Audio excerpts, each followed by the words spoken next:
hi, my name is Shubham Sam, and it's very awkward to always explain about yourself. जब हम किसी event में भी जाते हैं तो we had to write our introduction, host ask कि अपना थोड़ा सा introduction दे दो because we don't know much about you.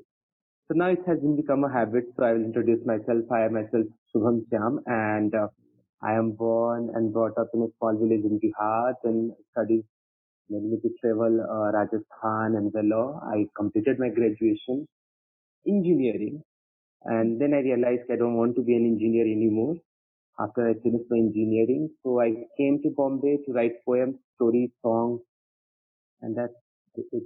Like from 2017, I have been writing in Bombay. I have been writing poetry since I was in ninth grade. But जब आप बचपन में लिखते हो तो वो लगता है यार लोग हंस देंगे आप सुना दोगे तो ये क्या लिख रखा है। तो बचपन में जब लिखता था तो डायरी के पन्नों में दबी रह गई। कॉलेज में गया तो पहली बार रियलाइज हुआ कि अच्छा लोग हंसते भी हैं, लोगों को अच्छा भी लगता है। ओह तालियां भी बजाएंगे लोग, क्या बात है। एंड आप एक नॉन हिंदी बेल्ट में होता, Tamil Nadu is a non Hindi belt, and वहां पे आप हिंदी की पोएट्री पढ़ते हो तो जो नॉर्थ इंडिया के लोग थे दे फेल्ट कनेक्टेड, तो वहां से ऑडियंस बिल्ड होना शुरू हुई। एंड अंडर कॉन्फिडेंस बिहारी लड़के को कैसे बताओ, मेरे को इंग्लिश इतनी ही आती थी जिसके से काम चल जाए कॉलेज में, तो मतलब I can arrange my sentence. So when I found कि like my Hindi will be appreciated, so that like generated a new क्या उसको बोलते हैं energy to write poems, more in Hindi, and that's how it like कि जब college छोड़ा तो college में इतना ज्यादा लोगों ने अप्रिशिएट कर दिया था कि इट ब्रॉट मोर कॉन्फिडेंस कि नहीं, अब जब नॉन हिंदी बेल्ट में आप पोएट्री कर सकते हैं तो वहां तो कर ही सकते हैं जहाँ लोगों को आता है, वहां तो पढ़ ही सकते हैं कविताएं जहाँ लोगों को समझ आती है। तो like came to Bombay writing poems, performing, that's all life. So सपनों और did हकीकत you के बीच की actually आई है। supported your dream? That's just dream for a middle class family, for middle class guys to have the support of the parents initially. But जब होता है ना कि घर वालों की जो मिडिल क्लास फैमिली की जो सबसे बड़ी टेंशन रहती है ये खुद को संभाल पाएगा या हम ही आगे करना है, तो ये एक सबसे बड़ा चैलेंज होता है उनको ये एक्सेप्ट करना कि नहीं, मतलब कि इनमें उनकी भी गलती नहीं है, मतलब उनके लिए जिंदगी रोज की जद्दोजहद है। हमारे लिए जिंदगी सपना है क्योंकि उन्होंने प्लेटफॉर्म बना के दिया कि हमें रोज की जद्दोजहद से नहीं उलझना है। तो उनको ये रियलाइज करना, मुझे ये मतलब I am so privilege to have this dream just because of my parents कि मैं मतलब मैं सोच सकता हूँ कि मैं कविताएं। तो इनिशियली जब ग्रेजुएशन कंप्लीट हुआ and I had got call from TCS कि like as a software engineer, मतलब क्या ही मैकेनिकल था मैं, वो टीसीएस की कोडिंग वाले फील्ड में हुआ था तो क्या ही हुआ था मतलब।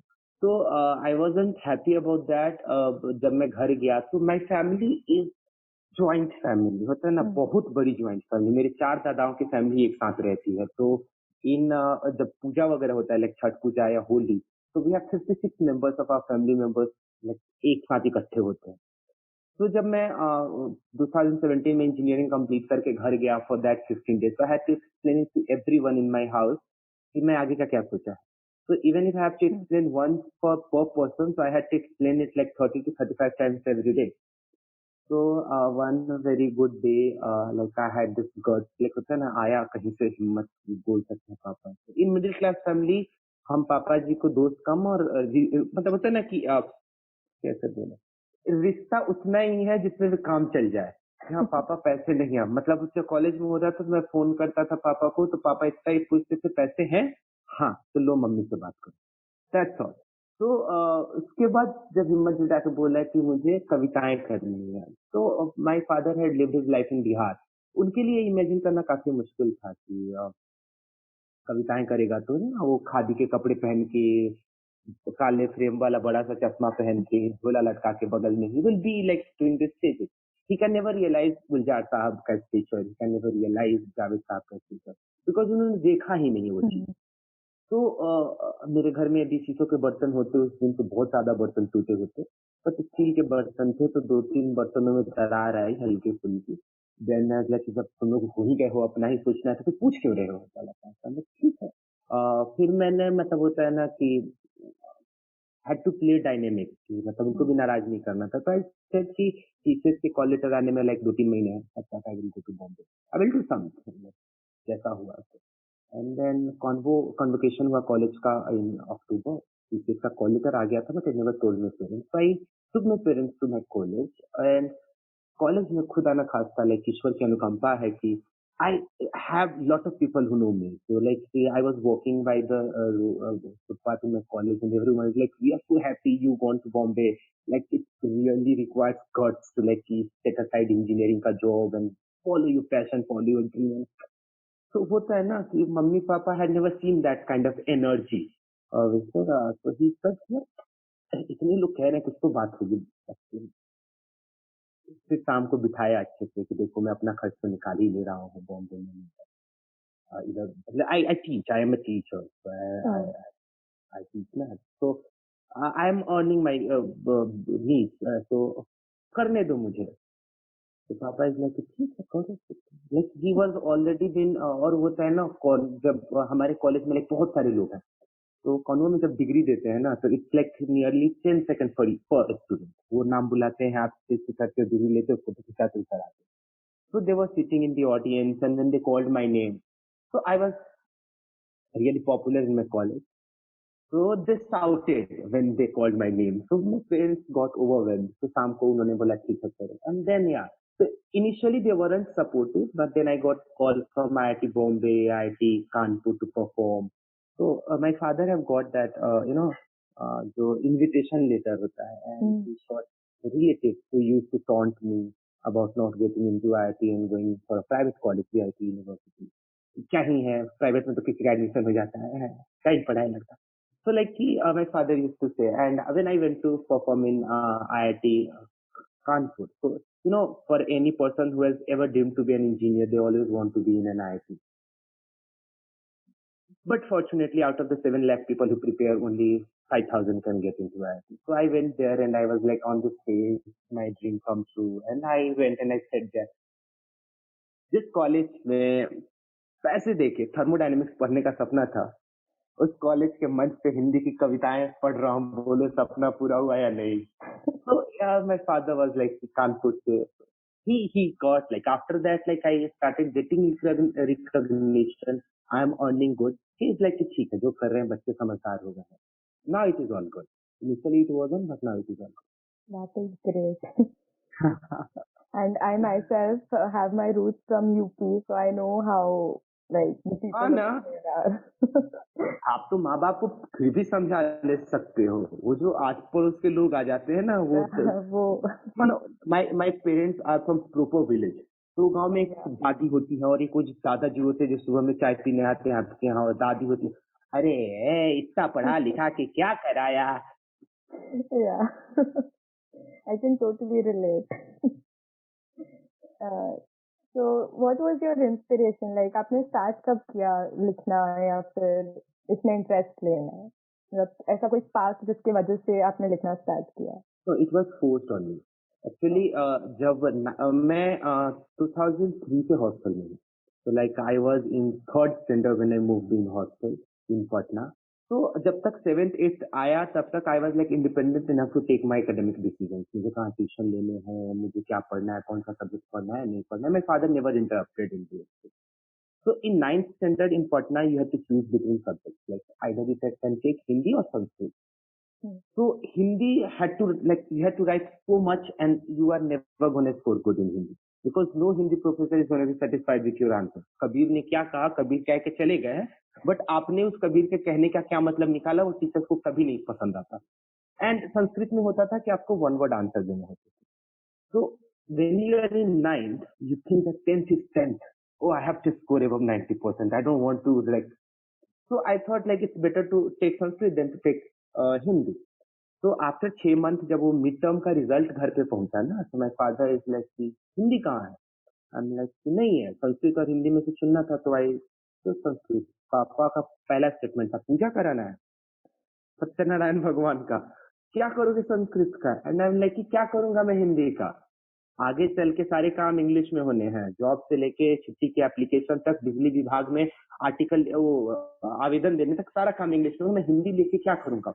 तो माय फादर इज लाइक कि पर बिहार में तो अभी भी काम हिंदी से होता है ना, एंड आई सेड तो किसको रहना है इधर, एंड ही इज लाइक कि भाई उस दिन मतलब, तो then he was like adamant नहीं, तो फिर तू हिंदी लेगा तो कितने नंबर आ जाएंगे, तो ऐसे कि खराब भी आएंगे तो 70-75 तो आराम से ले आऊंगा मैं, और संस्कृत में अच्छा आएगा तो कितना आएगा, तो आई एम लाइक कि 95 से 100 के बीच में आएगा, संस्कृत में भी अच्छे नंबर आ गए तो पापा इज लाइक कि मुझे वो 4% चलेंगे, तेरे को 95 आने होंगे, तेरे को 90% भी आएगा तो मेरे को चलेगा। हमने कहा आपको चलेगा, मुझे नहीं चलेगा ना, मुझे अपने स्कूल में टॉप करना है। दोस्त अच्छा अच्छा लगेगा आपके दोस्त आगे टॉप कर, थ्री इडियट्स वाला जो इमोशन है कि दोस्त फेल हो जाते तो बुरा लगता है, दोस्त टॉप कर जाते तो बहुत बुरा बहुत लगता बुरा है। लगता है। तो I didn't want it like, पर लाइक आप फाइनली वो मेरे बाप थे, मैं उनका बच्चा, तो he won and I had to take Hindi. तो उस समय जो हमारी संस्कृत की टीचर थी, she was really good and her name was Ranjana ma'am. So she gave me few books to read about Hindi. And then I started like indulging myself in like, जब आपको पहली बार कविताओं की किताब मिली तो आप अरे यार अच्छा तो था, मतलब first time you didn't have to read for the purpose of writing an exam, you had to read for feel. तो वहां से उठाया, फिर आई स्टार्टेड राइटिंग इन 2009, जो पहली पोएम लिखी थी वो मेरी क्लास टीचर को काफी पसंद आई, तो she like she called me in staff room, she read that poem in the front of every teacher, every teacher clap. तो 9th स्टैंडर्ड के छोटे से बच्चे के लिए teacher was clapping, it was like कुछ तो अलग कर सकते हो। When I moved from Bihar board to CBSE, my English was like नहीं, मतलब बिल्कुल नहीं। तो आई हैड टू गेट, मतलब मुझे इतिहास आता था, हिस्ट्री नहीं आती थी, मुझे गणित आता था, मैथ्स नहीं आता था, हर चीज आती थी, but I can not express because of the language. So I thought कि ठीक है, तुम लोगों की इंग्लिश अच्छी है तो ठीक है, मेरी हिंदी अच्छी है। तो that started very early in my life, and उसके बाद से तो मैं लिखता चला गया, like being in hostel all alone and you found a way to express yourself, the best thing ever happened to my life. That is great to know. So, like, as you said that you took Hindi and you started to write in Hindi. So, did you ever think to like that you will start to perform spoken word poetry, as like to perform it on stage, or was it always just on paper? First like when I was in 9th and 10th, I use to go on this stage, होता है ना हमारे बिहार में, वो prayer होती है तो 5 लोग जाते हैं स्कूल के असेंबली में, वो किसी को थॉट बोलना होता है, किसी को फैक्ट्स बोलने होते थे, किसी को न्यूज बोलना होता था। तो वहां पे मुझे 2 मिनट की स्पीच के लिए बुलाया जाता था, like in Hindi, like if I have to speak on Gandhi ji, if I have to speak on any topic. So eventually I started speaking about the bad things happening in the school. So like this rule is not good. So I got this nickname of Gandhi ji very early in my life. So I was a public speaker, but I never thought of performing poem because I told you like I never realized that poem can be enjoyed. So I always wrote it down. I narrated it to my friends, like my roommates, my friends, my होता है ना school में जो आसपास 5-10 बच्चे होते हैं उनको सुनाता था. That's all. That was all I was. When I went on to like when I came to Kota, so there I met few friends and I used to write motivational stuff because I needed myself to get motivated. पता है ना बहुत गंदा किया था मैंने 12th में. तो उसके बाद घर वालों ने बस 1 घंटे की वो क्लास ली थी, पूछा था 2 साल क्या किए थे, और कहीं से तो उनको मेरे ताजी ताजी इश्क की खबर लग गई थी. तो everything like came down to that, like you had done good और bad no matter, but like कि तुमने इतने समय बर्बाद किया है. So I had to prove myself to my father that I am worth of something. So I went to Kota. I had to like to motivate myself. और कोटा की जिंदगी वो एक साल भर के लिए जो छात्रों की जिंदगी होती है ना, गधों की जिंदगी से कम नहीं होती है. सुबह 7 बजे उठो, 8 बजे से कोचिंग है, 2 बजे लौट के आओ, 2:30 बजे तक खाना खाओ, आधा घंटा रेस्ट करो, 3 से 6 पढ़ो, शाम को आधे घंटे का ब्रेक लो, फिर 7 से 9 पढ़ो, क्योंकि इतना होमवर्क वो देते थे कि यदि आप नहीं करो तो आप क्लास में पीछे रह जाओगे, फिर कोई फायदा नहीं है क्लास में. तो वहाँ पे 2-4 दोस्त होते थे जो डिमोटिवेट होते थे. वहाँ के क्लासेस में टीचर्स ने देखा कि मैं पोएट्री करता हूँ, मोटिवेशनल पोएट्री करता हूँ, तो after every test they used to ask me to come and perform one of the motivational poems that I have written. तो वहाँ से ये चीज हुआ. But when I went to Vellore, Tamil Nadu, VIT university, I saw there Hindi literary association करके एक organisation है, ये एचएलए. एंड मतलब ना, आप for example if you are like stuck in रेगिस्तान और आपको एक ओएसिस दिख जाए, छोटा सा तालाब दिख जाए, वैसी खुशी हुई. तो दे वर ऑर्गेनाइजिंग एन इवेंट जहाँ पे वो बैठे थे, करीब 50-60 लोग बैठे थे ऑडियंस में, एंड दे वर कमिंग और बहुत फालतू किस्म की शायरी कर रहे थे। मतलब होता है ना, they were doing good according to them, but when somebody who is writing for 3 or 4, 5 years, it was like वो नर्सरी राइम्स परफॉर्म कर रहे हैं। सो आई थॉट कि यदि लोग इसके हंस सकते हैं तो मेरे वाले पे तो अच्छा लगेगा ही उनको। तो first time I went in stage in VIP, वहां लोगों को अच्छा लगा। एंड देन इंजीनियरिंग वाला असर, जिंदगी में इतनी सारी कहानियां, हर दूसरे मोड़ पे कहानी, हॉस्टल में रह लियो तो ऑलरेडी दिमाग खुल के फवारा हो चुका है, तो मुंह पे कंट्रोल है नहीं, आप कुछ भी बोल देते हो लोगों को मजा आता है। तो like a sort of stand up comedy fused with poetry, college के बच्चों को ताजा-ताजा इश्क हो रहा है या नहीं हो रहा है, नहीं मिल रही है, सिंगल है। काफ़ी पसंद आया उनको ये मिक्सचर। तो 4 साल तक वहाँ परफ़ॉर्म करने के बाद लगा कि no, my poems are worth it to go on the stage. Before college I never thought that I am gonna perform. For before college if I would have thought कि पोएट्री में कर सकता हूँ, then I would have choose graduation in literature, not engineering. But thank God I did engineering, otherwise पापा का dream सही हो जाता ना, काला वाला चश्मा पहन के वो गांधी जैकेट पहन के। तो फिर engineering made me cool. That is actually nice. तो आप अभी जब पहली बार गए तो आपको फील कैसा हुआ? लाइक कॉन्फिडेंस तो थोड़ा ऊपर नीचे रहता ही है जब पहली बार परफॉर्म करते हैं, तो आपके इसमें कैसा था? First time on stage. First time in stage in VIT you're talking about. Yeah, like first time you performed spoken word. See, spoken word is a form of poems for English. Okay, Hindi में spoken word जैसा concept नहीं होता। मतलब I am just explaining, Hindi में या तो शायरी होता है या कविता होती है, या तो कवि सम्मेलन होता है या मुशायरा होता है। स्पोकन वर्ड का कल्चर जो है ना, because you have to aggressively perform, like थोड़ा सा थिएटर, थोड़ी सी कविता मिला के when they are performing, that is called spoken word, which has like नया तरीका है कविताएं पढ़ने का, पिछले 10 सालों में उभर के सामने आया। हिंदी अभी भी उस स्तर पर नहीं पहुंच पाई है, टू बी वेरी फ्रैंक, कि स्पोकन कैसे कि अभी भी हम पोएम्स पढ़ते हैं एंड देयर इज लाइक होता है ना, कोशिश कर रहे हैं लोग उस जैसे सिल्विया प्लाथ वगैरह की जो कविताएं होती हैं, जो क्रिएशन होती है उन कविताओं में, उसको वहां तक पहुंचने की कोशिश कर रहे हैं। हमारी हिंदी की कविता अब भी मोर टुवर्ड्स सोसाइटी है। Yahya Bootwala and like Darshan Raj Purohit, they are doing good, bringing it about emotion, about प्यार, इश्क and all. So when I first went onto the stage, I had my poem memorized by my heart because वो लिखी गई थी 2011 में, इतनी बार मैंने पढ़ के लोगों को सुना दी थी कि लोगों को याद है। But seeing the audience in the crowd and like they all are new to me, school वाला कंफर्ट नहीं था उधर, आधे लोग नए थे, आधे लोगों को समझ नहीं आने वाला, और यहाँ पे मैं एक ऐसी चीज परफॉर्म करने वाला हूँ जो this is very dear to my heart. मतलब होता है ना, I don't want that talent to be judged. यदि कोई बुरा कह देगा तो बहुत बुरा लगेगा। It's not about news, it's not about article और फैक्ट जो स्कूल में करता था कि लोगों को अच्छा नहीं लगे तो बीच में हुटिंग कर दिया है, ताली बजा दी कि अब चुप कर जा। पोएम वाला like it's very dear. So when I went on the stage, yes there is like घुटने में थोड़ी सी कंपन होती है, हाथ थोड़े से फंबल होते हैं, वर्ड्स पहले दूसरे वर्ड्स आने में थोड़ी सी तकलीफ होती है, फिर एक बार से फ्लो आ जाता है, और सामने जब आप देखते हो ना तो आपको पूरी ऑडियंस से मतलब ही नहीं होता है। वो 3-4 लोग जो फ्रंट या सेकंड में बैठते हैं ना, जिनसे आई कांटेक्ट होता है, यदि वो लोग अच्छे से सुन रहे हैं, if they are smiling, they are not distracted in their phone और like talking, then it will all go good. वो जो पहले रो में बैठ के लोग तमीज से पेश आए ना आर्टिस्ट के साथ, तो किसी आर्टिस्ट को स्टेज पे दिक्कत नहीं होगी। वो बैठ के सामने से फोन पे बात करने लगते हैं, तो कितना भी अच्छा आर्टिस्ट हो उसका तो डिस्ट्रैक्शन हो ही जाना है।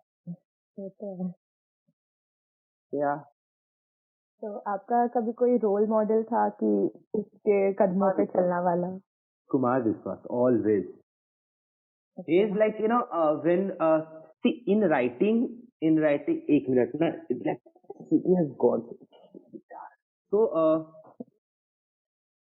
for writing I like Ramdhari से दिनकर, that person, उनकी कविताएं लाइक जिस तरह की मोटिवेशन, जिस तरह का ओज हिंदी में कहते हैं, जो करेज लेके आती हैं, वर्ड्स पढ़ने के बाद ऐसे लगता नहीं चलो अभी तो प्रदर्शन करने चलेंगे, अभी तो धरना देना है, अभी तो आंदोलन करना है, या आई am not afraid of anything, I can मतलब किसी भी माइट से मैं टकरा सकता हूँ, वो सारी चीजें रामधारी सिंह दिनकर की कविताओं में आती हैं। देन कुमार विश्वास इज लाइक कि जिस वे में वो परफॉर्म करते हैं, Kumar Vishwas not as a poet but as a performer he is dream, he is someone I want to be, he is someone I want to follow in the footsteps of. So yes, Kumar Viswas, and for writing it's Kamdari Siddhikar. My goodness. That is really nice to know. तो आपने जब पहली बार perform किया था, तो आपको कोई ऐसी एडवाइस थी जो आपको लगता है कि वो आपको मिल जाती तो बहुत अच्छा होता? या कोई ऐसा रिग्रेट है उस चीज़ का कि उस टाइम कुछ नहीं पता चला था? No, but like कि I don't know, my life of performance is good. अभी तक ऐसा कुछ फील नहीं हुआ कि नहीं यार पूरा हो गया, ये चीज नहीं होनी चाहिए थी. I have always met with good people in my life. तो कॉलेज के बच्चे was really supportive. वो जब आपके सामने बैठ के तालियां बजाते थे, हुटिंग करते थे, so they have always been supportive. When I came to Bombay, few people in Bombay were like really not supportive at all. But yeah, those were the few people who made me write one of the best poems that went viral. Because उन होता है ना, when Hindi में एक मुहावरा है, पतंग के विरुद्ध हवाएं चलती हैं तो पतंग ऊपर उठता जाता है. तो they started opposing, they started making comments कि like this is not new, ये तो सबने लिखा है, क्या नया लिखे हो, कुछ नया लिखो, वल्ला फल्ला जिनका. तो for them I wrote this poem गिर जाना मेरा अंत में. It's like there is no regret in life, all fine. That is really good to know. तो आपने मतलब जैसे ये क्रिटिसिज्म आपने बहुत पॉजिटिवली लिया है और वो चीज़ आपको हेल्प की है। तो अ, ऐसा कोई एडवाइस जो आप कोई एस्पायरिंग राइटर को देना चाहो जो अभी परफॉर्मेंस स्टार्ट करना चाहे ऐसे कोई कवि सम्मेलन में जाके या कोई ऐसे इन जनरल स्टेज परफॉर्मेंस, तो अगर आपको कोई एडवाइस नेवर इन्हें टेक देना रिव्यूज होगा? Serious, never take reviews seriously, never. Just like whatever the positive ones are out there, enjoy those comments. Whatever the negative ones are out there, just shrug it off. Don't listen to them. Because poetry is one thing which is good when it is in the natural form. Obviously, craft कोई पैदाइशी नहीं, कोई माँ के पेट से कविताएं करता हुआ नहीं पैदा होता, सब यही सीखते हैं. तो क्राफ्ट धीरे धीरे आता है, वो ना राइमिंग बैठा पाना, मीटर में लिखना, बहर में लिखना, सब चीज वो क्राफ्ट धीरे धीरे आता है. What is more important in a poet is कि आपका नेचुरल इंस्टिंक्ट है कि नहीं है, आपको दूसरे के दर्द को देख के पीड़ा होती है कि नहीं होती है, आप दूसरे को तकलीफ में देखते हैं तो आपको मतलब अंदर से कसमसाहट महसूस होती है कि नहीं होती है, ये सारी चीजें होती हैं. तो आप किस भी लय में लिखिए, आप किसी भी भाषा में लिखिए, आपको फर्क नहीं पड़ता कि आप शुद्ध हिंदी में लिख रहे हैं कि आप कोलोकियल लैंग्वेज में लिख रहे हैं कि आप उर्दू डाल रहे हैं कि आप इंग्लिश में फ्यूज कर रहे हैं, उसके साथ फर्क नहीं पड़ता, आप लिखिए. मतलब सीधा सा उदाहरण है, जब कबीर ने दोहे लिखने शुरू किए थे तब लिटरेचर का काम संस्कृत में होता था, तब रामचरितमानस जैसे किताब लिखे जाते थे और तब कबीर ने अवधी में दोहे कहना शुरू किया. आज we are more familiar with Kabir type of literature rather than to go to like Sanskrit वाला लिटरेचर. वी आर, तो यही होता है, never take the criticism seriously, just let it be. लोगों को मतलब एट द एंड फर्क ये पड़ना चाहिए कि आप जो कहना चाह रहे हो वो कह पा रहे हो, और आप जो कहना चाह रहे हो लोगों तक पहुंच रहा है. भाषा तो एक माध्यम है. बिल्कुल सही। तो आपका राइटिंग प्रोसेस कैसे होता है? जैसे अगर आप कुछ लिखने बैठते हैं तो आपका कोई टॉपिक लेके बैठते हैं कि आप बस फ्लो में लिखते रहते हैं? I will show you, I will show you. So जैसे होता है ना कि दिन भर बैठते रहते हैं, एक दो लाइन दिमाग में घूमती रहती है. फॉर एग्जाम्पल, अभी एक पोएम चल रही है मेरे दिमाग में, है ना, so I will write those two line. और गजल लिखते समय ना, I will show you, that's funny. I don't know कि रिवर्स कैमरा कैसे दिखाएगा उसको, बट जैसे मान लो मुझे राइमिंग कराना है खाना का, तो आई विल पहले पहले सारे वर्ड्स जो राइमिंग होते हैं खाना से, पाना, जाना, नहाना, धोना, सब आई विल राइट. और उन वर्ड्स के आधार पर फिर मैं सोचूंगा कौन से थॉट्स को सेट कर सकते हैं, कौन सी ऐसी बातें हो सकती हैं जो कह सकते हैं. जैसे I will tell you one ghazal कि अंदर का दर्द छुपाने के लिए बस, अंदर का दर्द छुपाने के लिए बस, मैं मुस्कुराता हूँ मुस्कुराने के लिए बस. तो ये जब मैंने लिखा हालाँकि ये पहला शेर नहीं आया था जो दिमाग में आया था। कई दफ़ा होता है कि आप गज़ल लिखते हैं तो पहला और आखिरी शेर अलग होता है। एक थॉट आता है दिमाग में, तो जो थॉट आया था मैं आपको सुनाता हूँ पहले। थॉट ये आया था, यार मर जाएँ क्या? मतलब इतना कौन टेंशन ले, लाइक लोड बहुत ज़्यादा हो रहा है। फिर देन इट्स लाइक कि हाँ यार, चल रही है तो चलने देते हैं। तो द थॉट वाज़ कि मैं ज़िंदगी के साथ हूँ, ज़िंदगी मेरा साथ बस निभा रहे हैं, क्योंकि कोई और ऑप्शन नहीं, कोई और जस्टिफाइड ऑप्शन नहीं। तो यहाँ से ये थॉट आया। फिर गज़ल ही कि अंदर का दर्द छुपाने के लिए बस, मैं मुस्कुराता हूँ मुस्कुराने के लिए बस। भीतर का किरदार बिखरा है कब से, भीतर का किरदार बिखरा है कब से, बाहर सलामत है दिखाने के लिए बस। जी न सके वो जो जी चाहता है, जी न सके वो जो जी चाहता है, जीते जाते हैं ज़माने के लिए बस। निकले थे घर से कभी ख्वाब कमाने को, निकले थे घर से कभी ख्वाब कमाने को, निकलते हैं अब पैसा कमाने के लिए बस। दिल के गुबार से जब भर जाता हूँ मैं, दिल के गुबार से जब भर जाता हूँ मैं, रो लेता हूँ किसी बहाने के लिए बस। मैं ज़िंदगी मेरा, मैं ज़िंदगी का साथ, ज़िंदगी मेरा, मैं ज़िंदगी का साथ, निभाते जा रहे हैं निभाने के लिए बस। काफ़ी सुंदर है ये।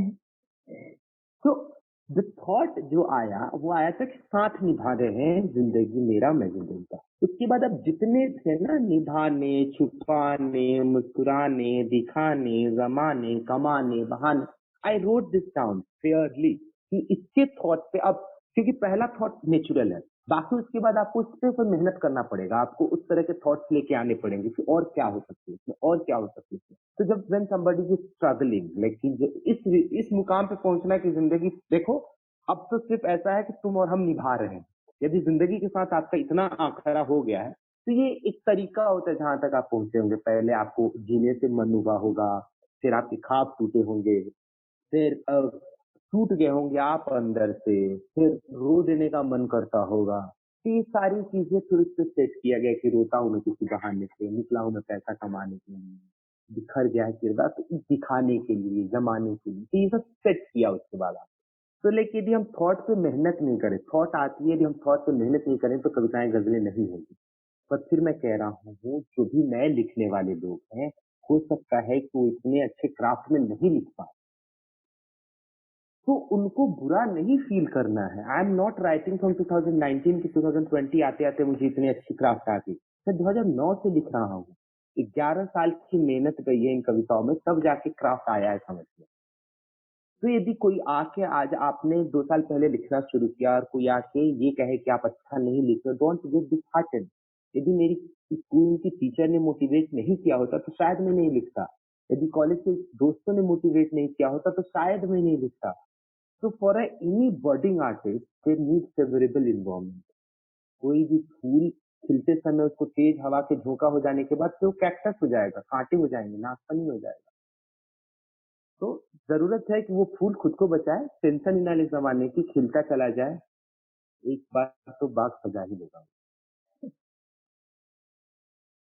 बहुत That's it. ज़्यादा इंस्पायरिंग है। तो आपको मोटिवेशनल ऐसे कविताएँ लिखने में मतलब ज़्यादा इंटरेस्ट है कि मतलब आप हर जॉनर में लिखना पसंद करते हैं? देखो, पसंद तो मैं हर जॉनर में लिखना करूँ चाहूँ, पसंद तो है। पसंद तो है कि मैं नोलान की फिल्मों की स्क्रिप्ट लिखूं, पर नहीं कर सकते हैं ना। अपनी काबिलियत है कि like I am not the person, होता है ना कि even if I am like going through breakup, I will search for कौन से मोमेंट्स हैं जिससे मैं इंस्पिरेशन लेके आगे बढ़ सकता हूँ। This is my approach towards life. कि अब देखो, मैं एक कविता सुनाता हूँ आपको। ब्रेकअप हुआ है, अंदर से टूटा पड़ा हूँ, पर देखो अंदर की खुददारी ऐसी है कि ठीक है, हो गया तो हो गया, अपन फिर से जिएंगे। कि कविता शुरू होती है कि यूं आंखों में सैलाब उठा और गालों तक हर लहर गई, यूं आंखों में सैलाब उठा और गालों तक हर लहर गई, इस हृदय की जज्बात की ज्वाला लब तक आकर ठहर गई। ये कहना तो था बहुत मगर हर जख्म दिखाना भारी था, यूँ कहना तो था बहुत मगर हर ज़ख्म दिखाना भारी था, तुम ज़ख्मों को शब्दों में पिरोकर लब तक लाना भारी था। और कहते भी तो किससे हम नाजुक सा दिल जिसने तोड़ा, जीवन के अमर भंवर में जिसने तन्हा सा मुझको छोड़ा। मैं क्यों अपने जज़्बातों को यूँ ही तुझ पे बर्बाद करूँ? मैं क्यों अपने जज़्बातों को यूँ ही तुझ पे बर्बाद करूँ? कहीं और लगाऊँ भावों को कुछ और कहीं आबाद करूँ। तो भँवरे सालों उड़ चला हर बाग की कली खिलाने को। तो भँवरे सालों उड़ चला हर बाग की कली खिलाने को, जिस दिल को तुमने ठोकर दी उस दिल को कहीं लगाने को, मैं फिर से प्यार लुटाने को, मैं फिर से प्यार को पाने को, जीवन पथ पर चल निकला हूँ, जीवन को सफल बनाने। तो अब अंदर की वायरिंग ही ऐसी है कि मैं ज़्यादा देर तक बैठ के रो नहीं सकता। मैं रोता हूँ, ऑब्वियसली मैं रोता हूँ, पर ज़्यादा देर तक नहीं रो सकता। तो कहीं न कहीं मैं लिखता हूँ, मैं लोनलीनेस पे लिखता हूँ क्योंकि अंदर से फ़ील होती है। आप तब तक उन चीज़ों के ऊपर में ऐसा नहीं लिख सकते जो लोगों को कनेक्ट हो, जब तक वो आप खुद से कनेक्ट नहीं कर पा रहे। और एक दर्द की कविता लिखने के लिए आपको उस तरह के सैकड़ों दर्द से गुज़रना पड़ता है। आसान नहीं होता है अपने दर्द को शब्द दे पाना। होता है ना एकदम टूट जाते हो अंदर से, गन्ने का जूस निकालने के लिए गन्ने को पीसना पड़ता है वाला पार्ट। तो हाँ, तो एक बार आता है और तो सबसे बेस्ट पार्ट जो लगती है मेरी पोएट्री लिखने की कि why I feel inspiring always, इसके लिए कि मैं जब अपने लाइफ के लोएस्ट पे होता हूँ ना, I write a poem about that. I write a poem how to get out of this. Then इतना बुरा होता हूँ कि बहुत अच्छी कविता लिख लेता हूँ और फिर इतनी अच्छी कविता हो जाती है कि उसको पढ़ने के बाद खुशी मिलती है मुझे, and then I am out of that. तो बुरा होता हूँ, बुरा फील करता हूँ, मैं एक अच्छी कविता लिख लेता हूँ, कविताओं के कारण मैं मोटिवेट फील करता हूँ, then I am all good. So yeah, there are people who don't write about depression. That is true. That is like they are feeling that thing. Amrita Pritam ने हमेशा औरतों के उत्थान के लिए लिखा। महादेवी वर्मा ने ताउम्र के लोनलीनेस के बारे में लिखा, हमेशा की तन्हाई कैसी होती है। और रविन्द्रनाथ टैगोर ने भाई दुनिया लिख दी उन्होंने, तो क्या ही लिखा, हर उनकी कविता अलग होती है, उनको हम किसी फ्रेम में डाल ही नहीं सकते। रामधारी सिंह दिनकर ने ओज लिखी, मोटिवेशन लिखे, और क्योंकि रामधारी सिंह दिनकर से काफी ज्यादा प्रभावित हूँ, ओज आ जाती है कविताओं में, और कुमार विश्वास के परफॉर्म करने के तरीके से काफी ज्यादा मुतासिर हूँ, तो इसका ही जाता है घूम फिर के कि 4 लाइन है।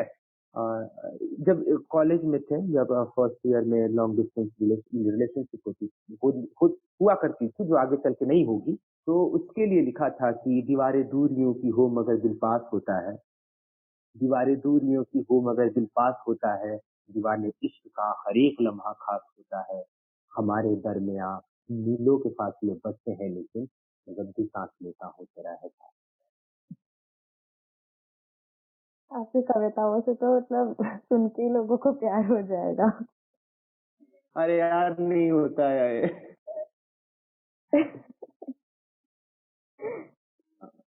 क्या ही तो बोलूं। अभी जैसे लोगों आपने को लगता ऐसी है ना यार कविताएं सुनाई। काजल, लोगों को लगता है कि यार इतनी अच्छी कविताएं लिखता है, इसकी तो गर्लफ्रेंड होगी ही होगी, पक्का से होगी। कैसे नहीं हो सकता है कि लोगों को प्यार न हो इससे? इसी भ्रम में किसी को प्यार नहीं होता है हमसे। That's the sad reality of life. Totally. तो अभी जैसे आप कविता लिखते हैं, वो आपको पीस देता है, आपको कोई भी सिचुएशन से लाइक वो आपको कोपिंग मैकेनिज्म है एक तरीके का। तो अगर कोई जो नहीं लिखता हो, कोई ऐसा इंसान जो बस मतलब सुनने में ऐसे पसंद करे, अगर उससे आपको समझाना है कि कविताएं आपके लिए क्या है, तो आप वो कैसे बताएंगे? फिर आर्ट ऐसी परफॉर्मेंस देना या कुछ ऐसा अगर आपको बताएं। कविताएं कैसे हेल्प करती हैं, इट्स लाइक नहीं, कविता एक आर्ट, एक डायमेंशन है जिसका एक फॉर्म है, एक पार्ट है कविता। आर्ट में अलग अलग चीजें आती है, poetry, story telling, music, song, film making, painting, every type. एक फिल्म थी एमा वॉटसन की, द पर्क्स ऑफ बीइंग वॉलफ्लावर। उसको देखने के बाद मुझे अपनी कॉलेज की काफी ज्यादा याद है। मैंने लिखी है वो कविता, आप सुनो। फिर इसके बाद मैं बताता कि मतलब कैसे आर्ट हेल्प करता है लोगों को किसी भी चीज से उबरने के लिए या किसी भी चीज को वापस जीने के लिए।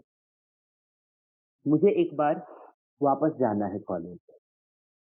उसी वक्त में उन्हीं लोगों के साथ, इसी हाल में, बिखरा-बिखरा सा, खुद को ढूँढता हुआ, मुझे देखना है दूर से खुद को, उन संघर्षों में टूटते हुए, खपकते रोते हुए। मुझे देखना है अपने दोस्तों को मुझे सँभालते हुए, हौसला देते हुए, हँसाते हुए। मुझे देखना है अपने अंदर का वो तूफ़ान एक बार फिर, वो जो अपने इरादों से ज़माना उड़ाने की ताकत रखता था। मुझे महसूस करना है एक बार फिर, खुद को ये यकीन दिलाते हुए कि दुनिया बदली जा सकती है। दुनिया के शातिरपन के आगे अपने भोलेपन को खड़ा कर देने की हिम्मत को एक बार फिर महसूस करना। पर कहाँ संभव है ये? कहाँ लौटता है वक्त उल्टे पाँव? लौटने के नाम पर लौट कर आती है सिर्फ यादें, दोस्तों की चुगलबाजियों की यादें, खुद के रंगबाजियों की यादें, हारती हुई जीतती हुई बाजियों की यादें। आंख बंद कर अपनी पांचों इंद्रियों को इकट्ठा करता हूँ, कोशिश करता हूँ कि जश्न के लम्हों और दर्द के पलों के परे मैं उन लम्हों को महसूस करूं जहां मैं खुद को ढूंढने में खुद को खोता जा रहा था। भोलेपन की दीवार दरकती चली गई, यकीन एकाएक जमाने से उठ गया। हम होशियार होते चले गए, खो दिया खुश रहने का इकलौता मंत्र, बचपन। हम बड़े हो गए, मुझे लौटना है उस एक क्षण में जहाँ पहली बार ये दीवार दरकी थी। मुझे खुद को गले लगाना है, पर ये कहाँ संभव है। मैं पलट कर नहीं जा पाता और ढूंढता हूँ वो कहानियां, वो फिल्में, वो किस्से जो लेकर चलती हैं कॉलेज। मैं ढूंढता हूँ कॉलेज के उन बच्चों में अपना किरदार, मुस्कुराता हूँ, अपनी कल्पनाओं में उन्हें गले लगाता हूँ। उन किरदारों में मैं देखता हूँ अपना अक्स, अपने दोस्तों का अक्स, और कहना चाहता हूँ भाई, और वो थोड़ा झगड़ कर माफ कर देते हैं।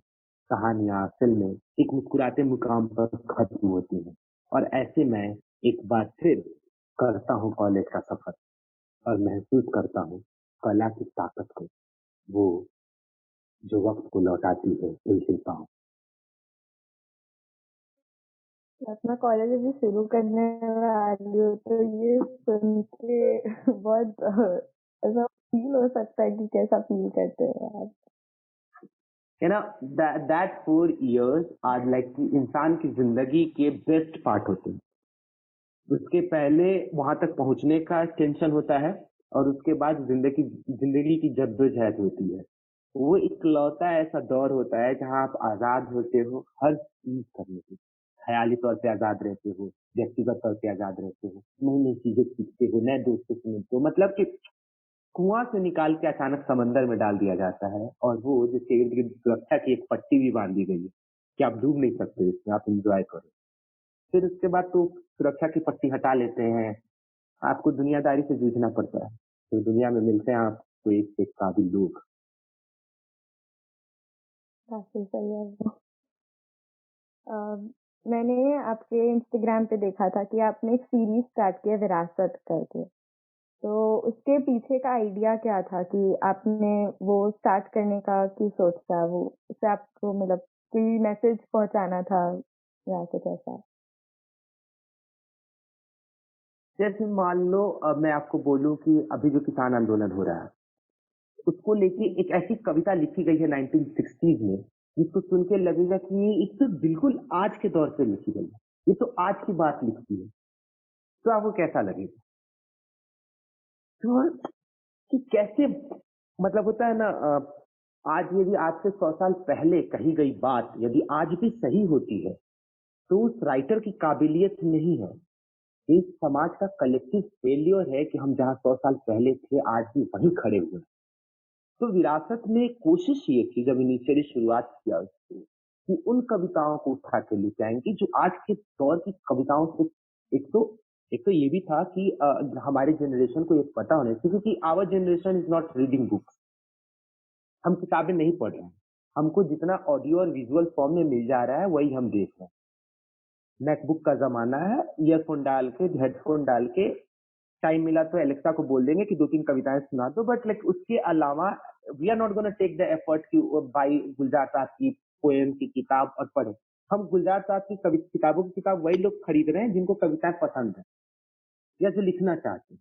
तो दिक्कत ये हो गई है कि हमारी जनरेशन को पता ही नहीं है कि इतिहास क्या है कविताओं का। जैसे अब हम फिल्मों को लेके कहते हैं ना कि mother India is called classic, Pather Panchali is called classic, आपको देखना ही चाहिए, देखना ही देखना चाहिए। वैसे ही हिंदी की कविताएं ऐसी हैं जिनको सुनने के बाद ऐसा लगता है यार कितनी खूबसूरत बात, कितनी बेहतरीन तरीके से कही गई, कि मतलब हम आज भी कोशिश करते हैं वहां तक पहुंचने की।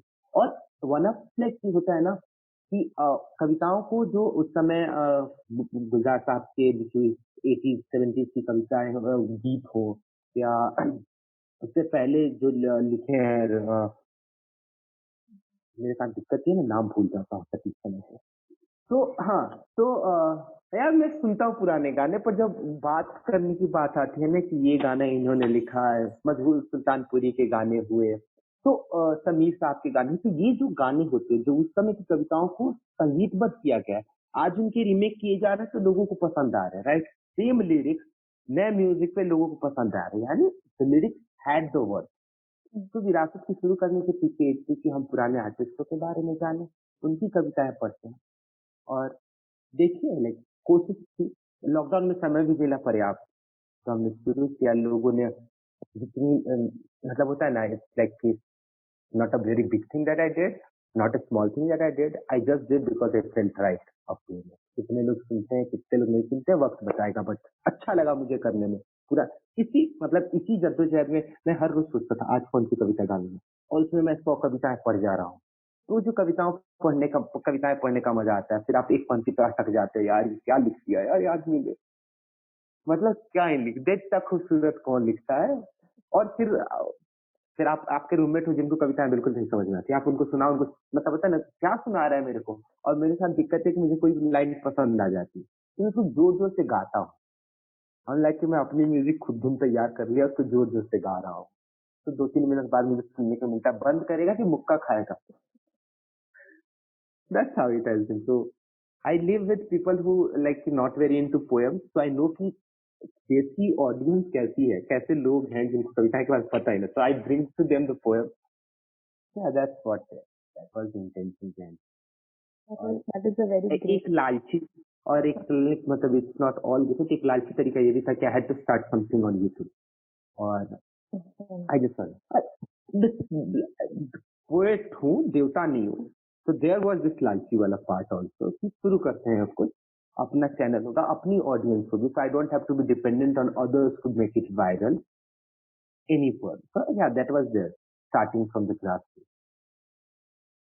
काफी अच्छा सोचा था फिर। तो आपको हमारी ऑडियंस से अगर कुछ कहना हो या कुछ ऐसा कुछ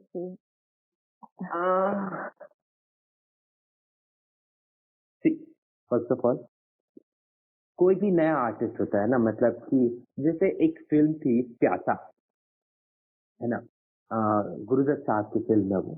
गुरुदत्त साहब उसमें एक राइटर की ही पार्ट प्ले करें, भूमिका प्ले करें, कैरेक्टर ऑफ राइटर जो पोएम लिखता है और पब्लिशर्स को नहीं पब्लिश करता है because he is a newbie in the town. उसके बाद एक दुर्घटना होती है कैसे भी, और खबर चलती है कि ये मर गए हैं, है ना। और उनके जो कोट पहना था गुरुदत्त साहब ने, उस कोट के जेब में एक गजल मिलती है। तो अखबार में उनकी मौत की खबर के साथ वो गजल भी छपती है। वो गजल लोगों को काफी अच्छी लगती है, तो फिर उनकी पोएम की डिमांड बढ़ती है, फिर पब्लिशर उनकी पोएम छापता है।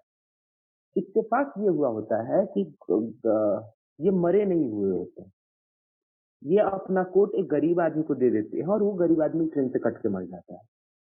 और ये शहर छोड़ दिए होते हैं, कुछ कुछ सीन होते हैं, ये पागल खाने तक पहुंच जाते हैं। And now he wants to claim कि ये मेरी पोएम्स हैं, ऑडियंस के बीच आते हैं, वो बताते हैं मेरी poems, but nobody is there to believe. So separating art from the artist is a very cruel thing in this society. कविताएं वायरल हो जाती हैं, गीत वायरल हो जाते हैं, गाने वायरल हो जाते हैं, बट नो बडी नोज कि वो लिखे किसने। ऑडियंस को ये सोचने की जरूरत है कि आप जब भी कोई गाना सुनो, जब भी कोई गीत सुनो, जब भी कोई कविता सुनो, कितना भी अच्छा आपको उसका म्यूजिक क्यों ना लगे, कितनी भी अच्छी आवाज क्यों ना लगे, आपको पता है उसका म्यूजिक डायरेक्टर कौन है, आपको पता है कि कौन गा रहा है, थोड़ी सी कोशिश करें, और पता करो कि इसको लिखा किसने। बस इतना कर देने भर से ना हम राइटर्स को, हम अपना खाना, अपना घर, हमने अपना चूल्हा चलाने का तरीका ढूंढ लिया। बस समाज को थोड़ा सा इंसाफ करना है हमारी मेहनत के साथ, कि लोग ये ना कहें। जैसे अच्छा लगता है कि आप ये कहिए कि चिट्ठी ना कोई संदेश या होश वालों को खबर, क्या जिंदगी क्या चीज है, जगदीश सिंह की गजल है। But no, he has just sang it, right? Meera Fazli Sahab ने लिखा है। तो लोगों को ये पता होना चाहिए कि मतलब कि जगदीश साहब ने गाया अच्छा, उन्होंने गजलों को एक नया मुकाम दिया, दैट्स ऑल फाइन। बट जिन शब्दों में वो अपनी आवाज की जान डाल रहे थे, उन शब्दों को लिखा किसने, किसकी कलम की दर्द स्याही बनी है उस शब्द को लिखने के लिए। थोड़ी सी कोशिश यदि ऑडियंस करे ना, तो बदल सकता है। तब जाके भारत के लोग सोच भी सकते हैं कि वो जेके रॉलिंग की तरह रॉयल्टी पे जी सकते हैं, वरना इंडियन राइटर्स की तो हालत कैसे दिखा रहा है। और ऊपर से हिंदी, मैं आपको वो सेगमेंट बताता हूँ। पहले आते हैं इंग्लिश राइटर, नॉवेल्स लिखने वाले, फिर आते हैं इंग्लिश पोएट, क्योंकि इनका वर्ल्ड वाइड मार्केट है। एंड नहीं भी माने तब भी इंडिया कास्टिज्म के अलावा एक नया क्लास जनरेट हो रहा है, एक नया डिस्क्रिमिनेशन हो रहा है, classicism. So like, oh yeah, you know, this is cool. Oh my God, you speak Hindi. Can you please? तो वो है। तो लोग हिंदी की किताब खरीद के नहीं पढ़ेंगे।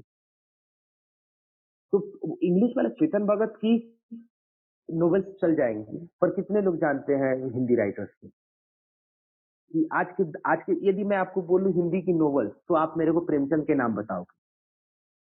जैसे इससे ये महसूस होता है जैसे आज कोई लिख ही नहीं रहा है, पर है लोग जो आजकल लिख रहे हैं। नीलोत्पल मृणाल का राइटर है जो अच्छा लिख रहे हैं, but nobody knows about him. और इंग्लिश के राइटर्स का नाम पता है हमें, चेतन भगत कितना भी बॉलीवुड लिखने वो अपनी नॉवेल्स में, but his novels will sell because English का ऑडियंस वो क्लास में जाता है, और बिहार के बच्चे इंग्लिश सीखने के लिए उनका नॉवेल पढ़ते हैं, तो उनका मार्केट है। उसके बाद आते हैं इंग्लिश पोएट, क्योंकि क्लास वाला है तो इनकी ऑडियंस है जिनके पास पैसे पे करके देख सकते हैं। देन आते हैं हिंदी लिरिक्स राइटर्स जो फिल्मों के लिए गाने लिखते हैं। देन आते हैं हिंदी के नोवेलिस्ट जो किताब लिखते हैं और बाकायदा उत्तर प्रदेश बिहार में कुछ लोग खरीदते हैं। देन आते हैं हिंदी की कविताओं के लेखक जो सोचते हैं किताब यदि मैं छाप भी लूं, मैं कितना भी अच्छा लिख के किताब यदि छाप भी लूं, खरीदेगा कौन? This is sad reality we live in. So there is no way that this is going to change very soon. But एक चीज तो कर ही सकते हैं ना, जानने की कोशिश करें। अगली बार YouTube पे कोई गाना या कोई गीत या कोई गजल या कोई कविता सुना, मैं लिखा तो सुना।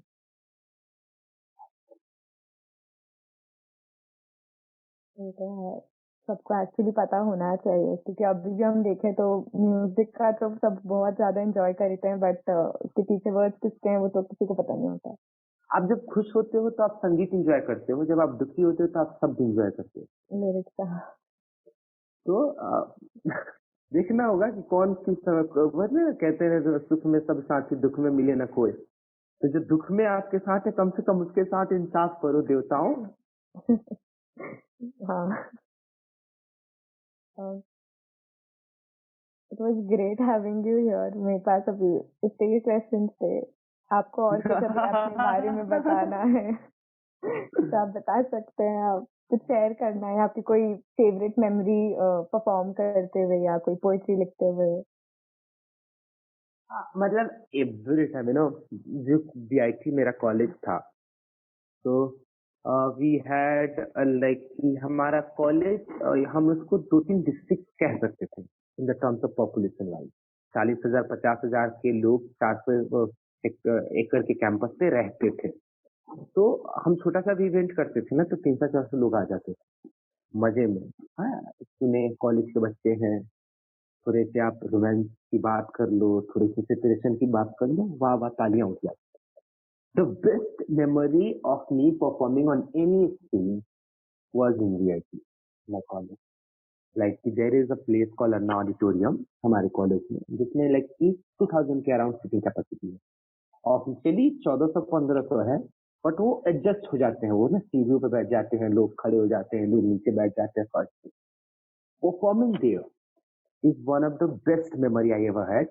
तो आई ओके ना कॉलेज में आते आते like I don't I am not bragging है ना Kajal, but I had become a small celebrity in my college. Like लोगों को नए वाले बच्चों को पता होता था कि शुभम भैया करके है जो पोस्ट करता है, बंदा क्या मजे दिलाता है, 10 मिनट के लिए स्टेज पे आ जाता है। तो I had to check this कि do people know me by my face, by my poem और by my voice, what people recognize, like if I'm not there, will they ever recognize my words or my voice? So there was this event called Colors of India around 15th August this time, and my chancellor sir was there in the front row. So you know I'm engineering college का, तो हमारे लिए ना vulgar और decent comedy के बीच वाली line नहीं पता होती है, हमें पता ही नहीं है, मतलब इट्स नॉट आवर फॉल्ट। पता होता और एक जानबूझ के हम क्रॉस कर रहे होते तो ठीक है, हमें पता ही नहीं है, मतलब कि हमारे हॉस्टल में जो नॉर्मल हम बातचीत करने लग गए हैं ना, उसका वो पता ही नहीं कि अरे कहाँ तक पारिवारिक है और कहाँ के बाद से इट विल बी 18+। तो I had been warned several times before going on that stage, नहीं तुम अपनी स्क्रिप्ट दिखाओ। So I was popular for this. I go on stage and I speak in Hindi. So being in Tamil Nadu and I'm speaking in Hindi, my college management doesn't know what I'm speaking of. So even if I'm criticizing college in the front of college, nobody knows what I'm talking about. So few of my faculty said the chancellor sir knows Hindi because he was 5 times MP. So he had lived his 25 years in Delhi. So he is very frequent with Hindi. So they said, now chancellor sir is coming and if you say something bad on the stage, तुम्हारा तो लगेगा ही, हमारी भी लगेगी। So first to me the script and I have never performed boundaries. I write points. ना मुझे इसके बाद इस पे जाना है, इसके बाद इस पे जाना है, इसके बाद इस पे जाना है, इसके बाद इस पे जाना है, but never what I will talk in between that. But I had to write this script. So I thought, to let it be in this event, check whether they know my name or they know my voice or they know my life. तो ऐसा था कि Bihar team करके थी, तो colours of India में जैसे होता है ना, लाल किले पे झांकी निकलती है, हर स्टेट अपने अपनी झांकी लेके आता है, तो वही कॉन्सेप्ट था, हर स्टेट अपना अपना डांस फॉर्म लेके आ रहा था। यूपी बिहार का कोई अपना डांस फॉर्म तो है नहीं, वेरी फ्रैंक। हमारे कल्चर के नाम पे हमारे यहाँ लड़कियों को मारते हैं और कुछ गुटखा थूक के दीवार गंदी करते हैं। एक है frankly speaking, people are nice और बैड, इस पे कमेंट नहीं कर रहा हूँ, but we don't have that cultural bound जो महाराष्ट्र के पास है, जो बंगाल के पास है, जो पंजाब के पास है, वो जिनका एक अपना कल्चर है जिसमें वो सेलिब्रेट करते हैं। तो क्या करेंगे, तो वही था हमारा, यदि होगा तो थोड़ा सा जोगीरा होगा, होली वाले जो होली गाते हैं थोड़ी सी मस्ती होगी। तो they just in the host announce कि now coming on the stage is the team of Bihar. They never told Shubham is also coming on this stage to perform for. And I'm sitting in the green room and I have mic on my hand. And in the green room only I read my first line of the poem. बहुत मुश्किल है हवाओं के बीच रीत जाना. And the audience, the 3,000+ audience is like, whoo! And the chancellor sir is like, he's clapping with open mouth sitting in the front row. Okay. So after reading my first line, I started walking onto the stage and I'm seeing my chancellor sir with mouth open slightly and he's like, ऐसा क्या कह दिया इसने? मतलब, so he had never seen me perform before, okay? And he's surprised by the kind of reception I got when I read those first lines. So the line goes, बहुत मुश्किल है हवाओं के विपरीत जाना, पाबंदियों के माहौल में इश्क का गीत गाना. So I said कि I am on restrictions today, so I might not perform the way you want me to perform. And then said, इसीलिए आज वो सब नहीं होगा, आज सिर्फ कविताएं होंगी, मसाला नहीं होगा. और भाई बच्चे उससे इतने लोट लोट के हंसे हैं ना.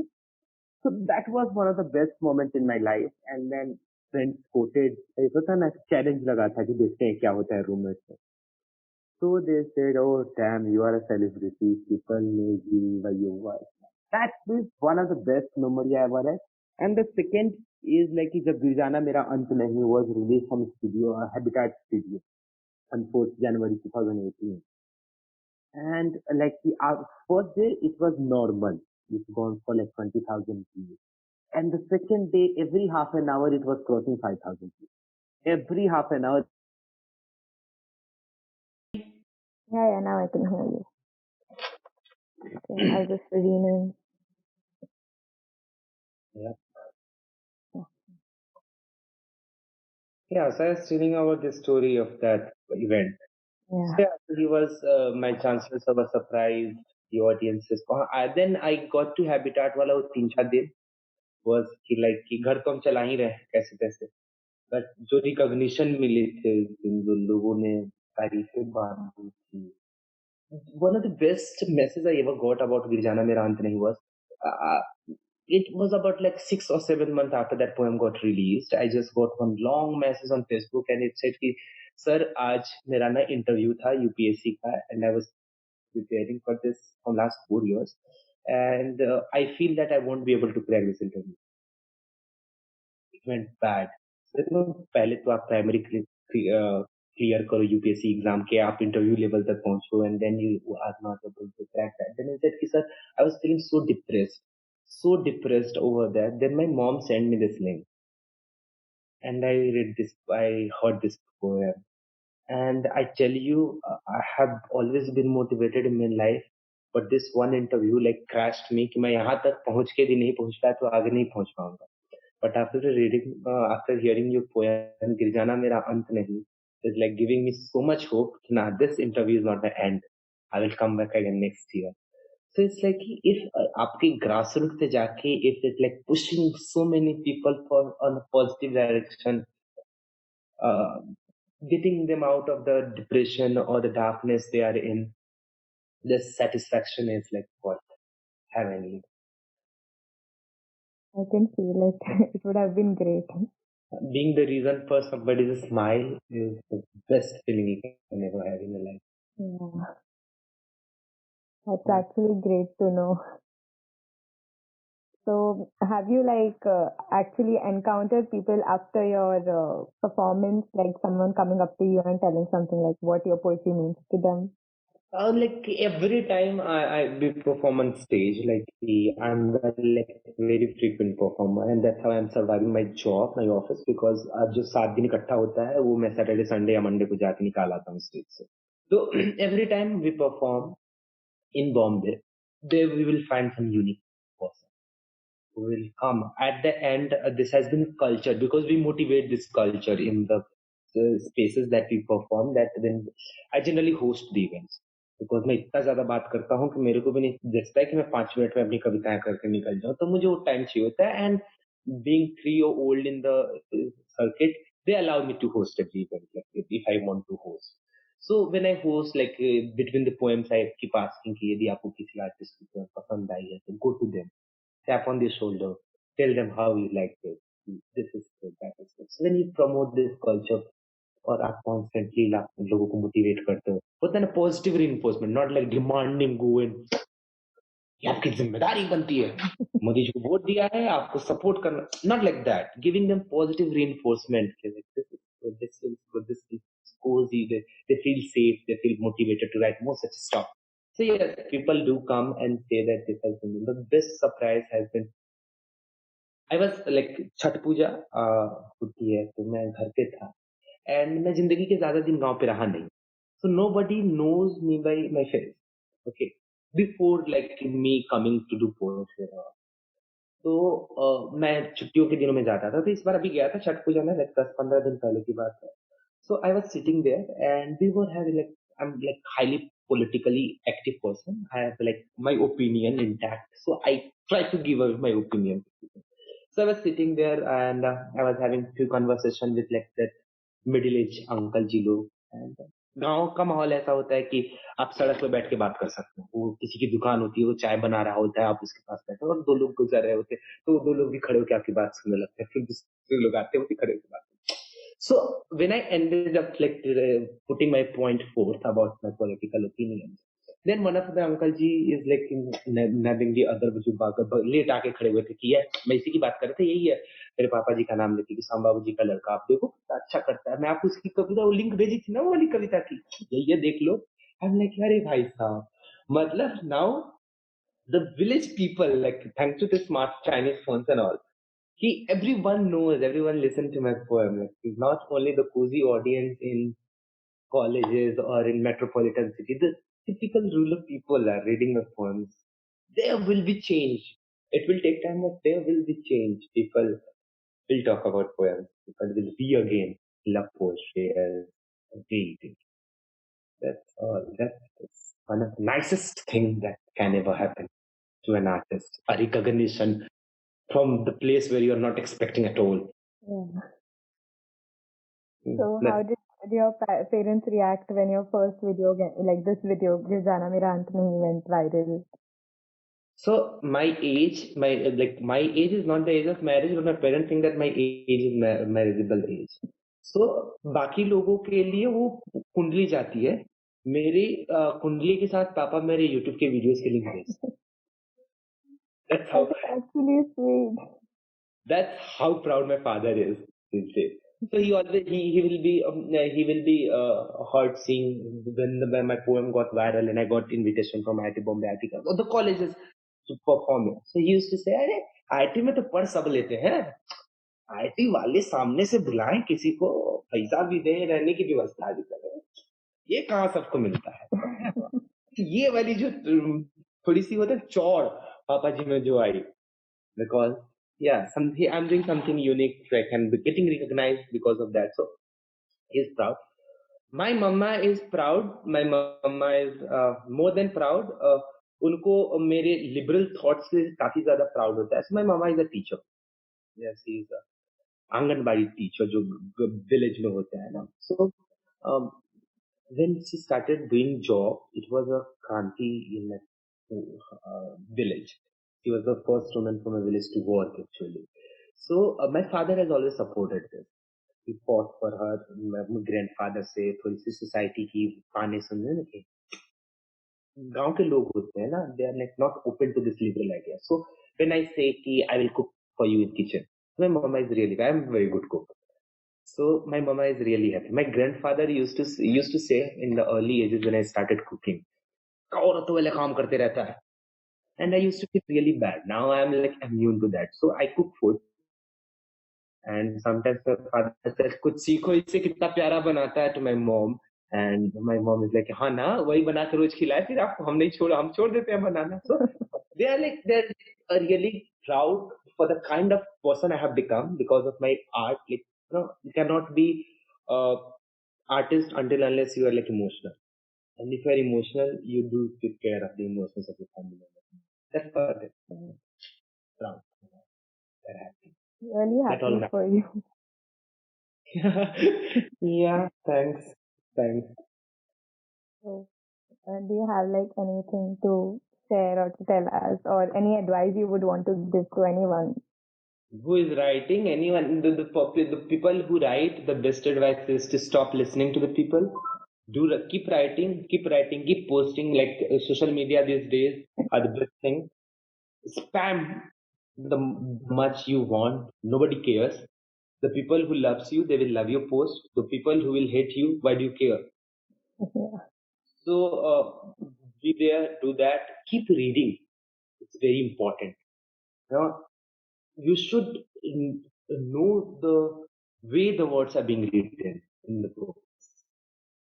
You should feel the texture of the book. You should feel कि होता है ना ओरिजिनल फॉर्म में वो कैसा दिखता है, ना तो मोबाइल स्क्रीन पे कैसा दिख के आ रहा है या पोस्टर पे कैसा दिख के आ रहा है, वो जो पन्ने पे लिखा हुआ आता है. Smell the sense of the new books. Read about the old poets. मतलब इतनी चीजें लिखी जा चुकी है ना कि हम उसी को पढ़े तो जिंदगी काफी खुशमयी गुजर जाएगी. For the people who don't write, it is not compulsory for you all to like come and like my poems, to subscribe to. एक minute. My name is Shubham Sham. My Instagram handle is Shubham Sham, SHUBHAM, SHYAM. Do follow it. I'm not forcing you to. I'm requesting you. Please do follow it. It's तो आपका कुछ नहीं जाने वाला है. हमको 2 followers मिल जाएंगे. So please do that. I have YouTube channel by the same name. You can go and subscribe to there as well. If you like, you can share the poem. Only if you like, obviously. And it is not compulsory for you all to like all the poems, because obviously all the poems are not made for all the audience. Similar to the films, like if somebody like drama, somebody like fantasy, somebody like sci-fi. Similarly, poems are of different kind. But the one thing that you all can do As you know, without stories, movies do really bad. You need stories in films. You need good lyrics in the songs. Otherwise, you will keep hearing those daru, gadi, kudiyan, party. If you don't want to hear that, keep hearing the same stuff again and again. Do support the debugging artists. Like their things. It doesn't take much of the time to write one appreciatory message to such people, because believe me, if I wake up in the morning and I open the Instagram, and if I have one or two messages appreciating, hey, I have been following your messages, it makes my day literally. मैं सुबह सुबह उठ के खाना बनाता हूँ अपना, और मैं फिर गुनगुनाते हुए खाना बनाता हूँ, गाने चलते हैं मेरे दिमाग में. This much how appreciation affects us. So do that, because happy artist creates happy art, and happy art will make the world beautiful place. That is बाकी so sweet. खूबसूरत बनाने का एक ही तरीका है, सजाओ, और सजाने का काम सिर्फ आर्ट कर सकता है.